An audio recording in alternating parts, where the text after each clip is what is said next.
Monsieur l'ambassadeur, bonjour. Bonjour. Vous avez assisté au salon de l'étudiant comorien qui s'est tenu au lycée de Moutsamoudou ce samedi. Quelle est l'importance de votre présence à cet événement? L'importance de la présence, je ne sais pas, mais déjà, et d'abord, merci à RDM de m'accueillir pour pouvoir parler de ce bel événement. Ce que je peux vous dire, c'était que c'était d'abord une première, comme vous le savez, parce que c'est quelque chose que l'association Kwamaya, que nous soutenons, fait depuis plusieurs années sur Grande Comore, mais pour la première fois cette année, ça a été fait également sur Anjouan, et c'est vraiment une très bonne chose. Je crois qu'on peut dire d'ailleurs que c'est un succès. Je n'ai pas encore les chiffres définitifs de la fréquentation. Mais tout à l'heure, il y a 2 heures de cela à peu près, il y avait au moins 800 jeunes, visiblement, qui avaient fréquenté le salon.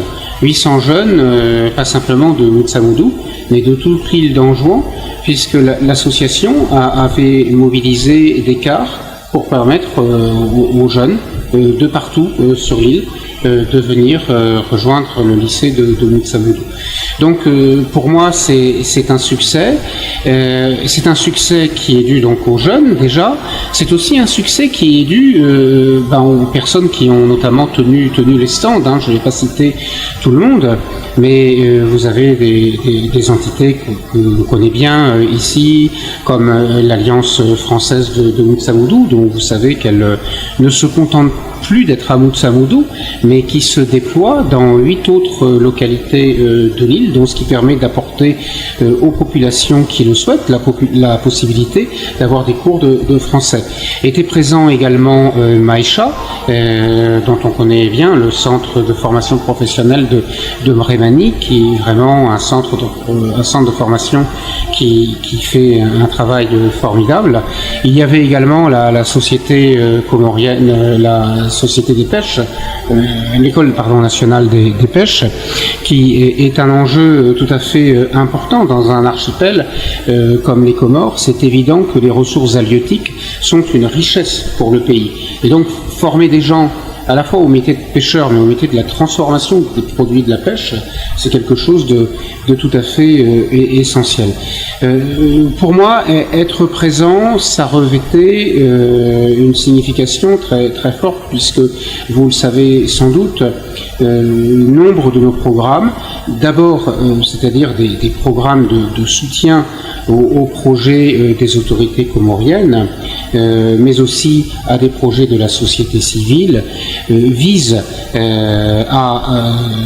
d'abord à adresser quelque chose à Anjouan, parce que nous estimons qu'il est tout à fait important de faire des choses de façon significative pour Anjouan, et s'adresse également à la jeunesse, qui sont évidemment, c'est une évidence de le dire, mais c'est mieux en le disant, qui sont l'avenir du pays. Oui, ces jeunes, effectivement, sont l'avenir du pays. Est-ce que vous pensez que le fait d'organiser cet événement sur l'île, sur place, pourrait être bénéfique sur ces jeunes étudiants? Mais c'est notre ambition collective en tout cas, et moi je suis persuadé que ça peut en effet emporter des effets.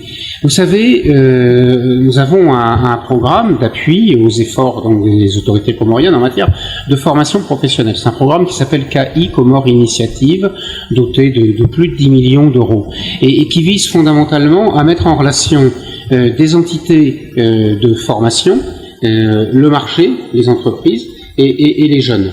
On voit, et j'ai croisé plusieurs jeunes qui sont dans ce cas de figure, des jeunes qui ont pu ne pas trop savoir quoi faire et se sont mis à faire des études supérieures à l'université et au bout d'une licence ne trouvent pas à s'employer. Alors, j'ai en tête certains jeunes qui ont pu être finalement être bénéficiaires des programmes de Maïcha. Tant mieux pour eux, parce qu'aujourd'hui, ils ont trouvé à s'employer avec des formations concrètes. Mais l'enjeu de tout cela, c'est peut-être d'éviter une étape pas forcément utile et de permettre aux jeunes d'avoir des formations qui correspondent aux besoins du marché, aux besoins des entreprises. J'ai hier, comme je le fais assez régulièrement quand je viens à Anjouan, je m'efforce de venir assez régulièrement, j'ai parlé avec des entrepreneurs. Alors, ils me parlent de leurs problèmes, de leurs soucis, la formation professionnelle, la capacité à mobiliser des jeunes, des gens tout simplement compétents dans tel ou tel domaine n'est pas leur seul problème, mais c'est un des problèmes auxquels sont confrontés les entrepreneurs. Et d'ailleurs, il se trouve qu'un de mes convives d'hier soir, nous l'avons retrouvé ce matin au salon, dans la perspective de rechercher des talents. Donc oui, je crois que ça peut faire la différence, et en tout cas, sauf à ce qu'on nous demande d'arrêter ça, mais moi je suis tout à fait partisan de continuer à nous investir dans de tels événements, et surtout dans les domaines de formation professionnelle, d'orientation qu'il y a derrière. Est-ce que aujourd'hui le chômage des jeunes en fin d'études est élevé chez nous? Oui. Est-ce que l'orientation qui a été proposée dans le salon avec les métiers, elles peuvent aider ces jeunes à s'en sortir? L'avenir va nous le dire. Mais moi, je suis persuadé que mettre en relation les entrepreneurs qui seuls créent de la richesse et créent de l'emploi, mettre en relation le marché avec les jeunes et les apporteurs de formation, c'est ça qui, en effet, devra continuer à diminuer le taux de chômage des jeunes. Vous savez, c'est certainement pas propre aux Comores, d'ailleurs. Dans le pays, la France, on a au fond et également ce type de problème. Comment faire en sorte que les formations à la fois respectent les souhaits et les désirs des jeunes, mais leur permettent de se doter des compétences qui leur permettront de trouver un travail qui leur donnera un revenu sur le marché à l'issue de leurs études. Donc oui, je suis persuadé que c'est la bonne manière de faire.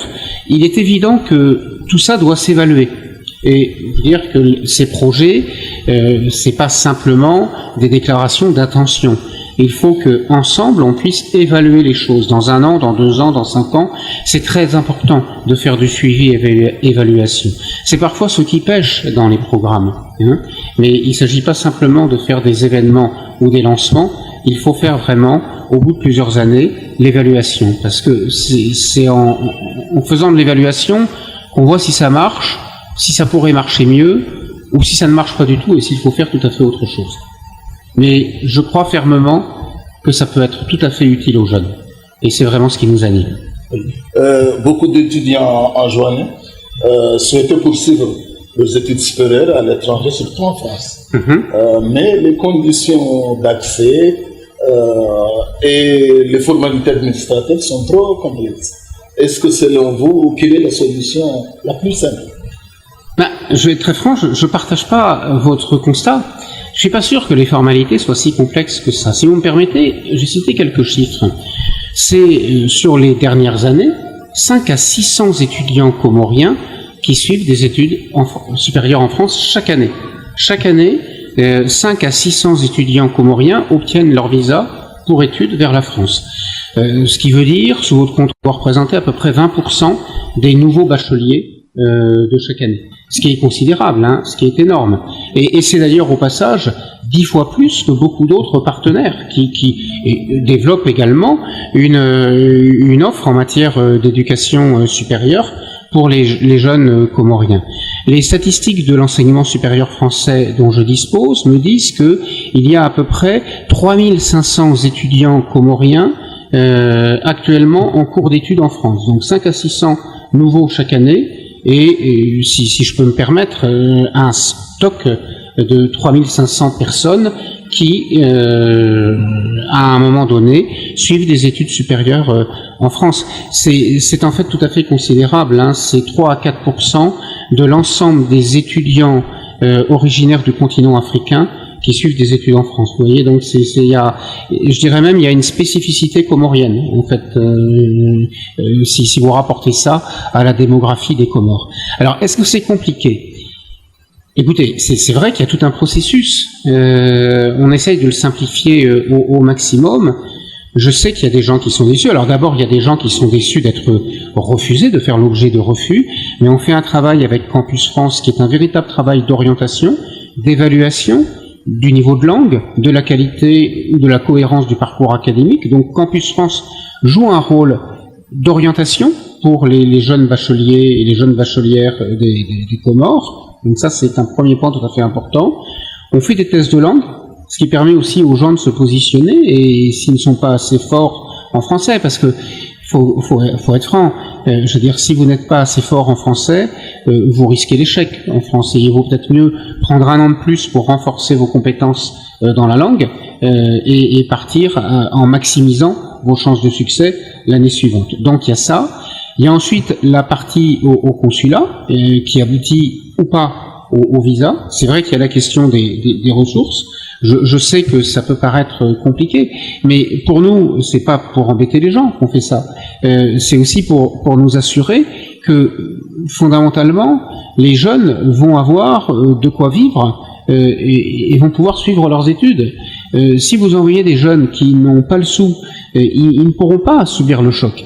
Et en fait, ils ne pourront pas suivre leurs études tout simplement parce qu'ils vont être amenés peut-être à travailler à temps plein. Alors, beaucoup d'étudiants travaillent en même temps qu'ils font des études, mais plus on peut limiter ça, mieux c'est. Donc, vous voyez, je partage pas forcément tout à fait votre vision. Je suis pas aussi pessimiste que ça, et je le vois au résultat. Si on a 5 à 600 étudiants et étudiantes comoriennes qui chaque année obtiennent un visa pour aller faire des études supérieures en France, c'est qu'on y arrive, c'est qu'on peut y arriver. Je pense pas qu'il y en ait autant pour les autres pays. Récemment, le concours vidéo Uzuru-Walinga a été organisé par l'ambassadeur de France. Oui. Quel constat faites-vous ou bien quel bilan? Alors pour l'instant encore aucun, parce que c'est toujours en cours. Avec l'Alliance, d'ailleurs, et je salue l'Alliance de Moutsamoudou, le dépôt des vidéos, c'est jusqu'au 30 septembre. Alors, néanmoins, je fais un constat intermédiaire, si vous le permettez, c'est que à ce stade, je comprends que nous avons 60 équipes qui correspondent à 300 personnes, des jeunes femmes, des jeunes hommes, qui ont déjà déposé des vidéos. Donc, je vais d'ailleurs pas plus tard que tout à l'heure enregistrer un message pour inciter les jeunes pour les 3 semaines qui restent, parce qu'il reste encore 3 semaines, pour inciter les jeunes à déposer leurs vidéos. Donc, moi, j'ai pas tellement de comparaison, mais j'ai tendance à trouver que 60 candidatures à 3 semaines de la clôture, c'est plutôt bien. Donc, j'en suis très heureux. Et je ne peux qu'encourager les jeunes d'Anjouan, de partout, hein, de Pomoni, de Mrémani, de Sima ou Douani, de Douani ou de Moutsamoudou aussi, je n'oublie pas Moutsamoudou bien sûr, à déposer des projets. Et vous me permettrez de remercier l'Alliance française et son directeur Emmanuel Brorec, que vous connaissez bien, je pense, et qui fait franchement un travail formidable. Je lui tire mon chapeau. Pour terminer notre entretien, quelles recommandations aimeriez-vous donner aux jeunes? Aux jeunes en général, aux jeunes d'Anjouan en particulier, aux jeunes d'Anjouan? Oui, aux jeunes d'Anjouan. De croire en eux, de croire en eux-mêmes, d'avoir confiance, et d'avoir confiance en leur talent, de s'accrocher. Je sais que les choses sont pas faciles au quotidien, et les gens me parlent de leurs difficultés. Mais ils ont les moyens d'être les acteurs de leur destin. Donc, croire en soi, croire en eux, croire en leur talent, ils en ont. Je vous remercie. C'est moi qui vous remercie, c'était un plaisir, comme d'habitude. Merci à vous. Merci.